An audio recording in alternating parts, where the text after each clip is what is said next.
हम में से बहुत से लोग अपनी ज़िंदगी के वो बेसिक्स गोल्स या वो बेसिक टारगेट्स अचीव नहीं कर पाते जिसकी हम बहुत ज़्यादा कोशिश करते हैं। ज़िंदगी में किन लोगों के ज़्यादा कामयाब होने के चांसेस होते हैं और किन लोगों के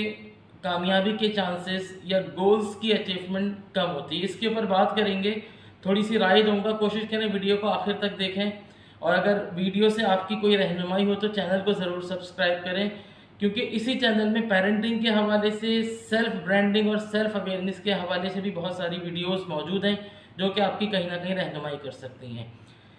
वो लोग ज़्यादा अपने टारगेट्स अचीव कर लेते हैं या वो लोग ज़्यादा अपने गोल्स के पीछे जा पाते हैं कि जो कि ज़िंदगी में तरजीहात सेट करते हैं। हम सब से अगर पूछा जाए या मैं एक पर्चा लिखूं और एक कलम लूं और अपनी ख्वाहिशात लिखना शुरू करूं,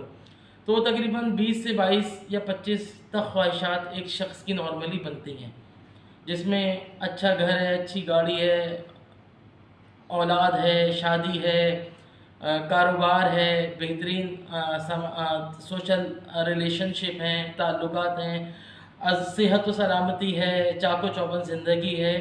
ट्रैवलिंग है। इस तरह एक लिस्ट, एक फ़हरिस्त है, अगर आप बनाना शुरू करेंगे तो 20 से 25 आपकी ख्वाहिशात बन जाएंगी। तो एक फ़िलासफ़र गुज़रा है तारीख़ में, मुझे एग्जैक्टली नाम तो याद नहीं है उनका, तो उन्होंने एक फार्मूला दिया था कि जो लोग अपनी तरजीहात यानी प्रायोरिटी सेट करते हैं तो उनके ज़्यादा चांसेस होते हैं कि वो अपने गोल्स या टारगेट्स को अचीव कर लें। तो उनके पास जब एक बच्चा आया था, एक यंग स्टूडेंट आया था क्वेश्चन लेके कि आप मुझे कुछ तरीका दें, तो उन्होंने उससे एक पर्चे पर उसकी सारी ख्वाहिशात लिखवाई और कहा कि अब इस पेज को आप पलट दें और उन 20 या 25 जो ख्वाहिशात हैं उनमें जो 3 जो कि आपको लगता है जो कि सबसे ज़्यादा ज़रूरी हैं और सर्वाइवल के लिए ज़रूरी है या आप पहले उन्हें करना चाहते हैं, वो 3 आप पेज के बैक साइड पे लिख दें। उसने बैक साइड पे लिख दिया और कहा कि बस अब आपने इसी को फोकस करना है। सारी एनर्जी, सारी कंसंट्रेशन, सारी रिसर्च सिर्फ इन 3 ख्वाहिशात को पूरा करने पे लगाना है जो आपने उन 25 में से सॉर्ट आउट किए हैं। हमारी मिस्टेक ही यही होती है कि हम एक साथ तमाम चीज़ों के पीछे भागना शुरू हो जाते हैं और नतीजा ये निकलता है कि शायद कोई भी चीज़ प्रॉपर तरीके से हम हासिल नहीं कर पाते। अब आपकी जो भी एज है, अगर आप 15 से 18 या 19 साल तक के हैं तो आपकी सबसे पहली प्रायोरिटी तालीम होनी चाहिए कि तालीम सबसे आगे है। कोई रिश्तेदारी नहीं, कोई दोस्ती यारी नहीं, स्पोर्ट्स भी सेकंड आपकी प्रायोरिटी होना चाहिए।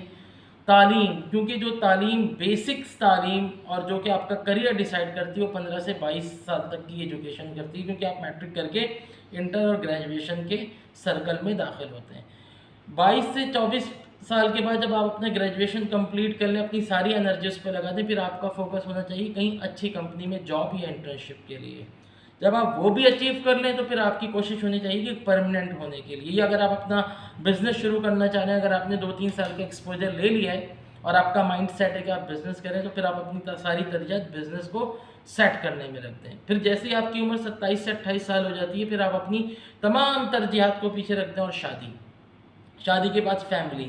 फैमिली के बाद फिर आपका बहुत ज़बरदस्त एक जोन शुरू होता है जहाँ पर आपको बच्चों की तरबियत और बच्चों के ख्याल रखने के साथ साथ अपनी भी सेहत की फ़िक्र रखनी पड़ती है और अपनी पार्टनर की भी सेहत की फ़िक्र रखना पड़ती है। तो ये तरजीहात हैं, प्रायोरिटीज़ हैं जो वक्त के, और पेरेंट्स की भी अपनी सेहत की थोड़ी सी तरजीहात में लाना पड़ता है। देखिए ये चीज़ें, क्योंकि पेरेंट्स अब बुज़ुर्ग बुढ़ापे की तरफ जाना शुरू हो जाते हैं, तो ये देखिए ये बातें बड़ी सादी सी हैं और शायद बहुत मसाले वाली नहीं है, बहुत ज़्यादा मज़ाहिया नहीं है, थोड़ी सी संजीदा बातें हैं, लेकिन यही है कि जो कि आपकी ज़िंदगी को एक बेहतरीन तरीके से गुजारने में मदद करेगी और आप एक आसानी से अपनी तमाम फ़र्ज़ और जो भी आप पे जो रिस्पॉन्सिबिलिटीज़ हैं वो आप अचीव करते जाएंगे, क्योंकि वो भी गोल्स ही हैं। तो कोशिश करें, प्रायोरिटीज़ सेट करें अपनी एज के हिसाब से कि कब तालीम का ज़ोन है, कब जॉब का कमाने का ज़ोन है, कब फैमिली बिल्डिंग का ज़ोन है, कब फैमिली को बढ़ाने का ज़ोन है, कब पेरेंट्स और अपनी और फैमिली की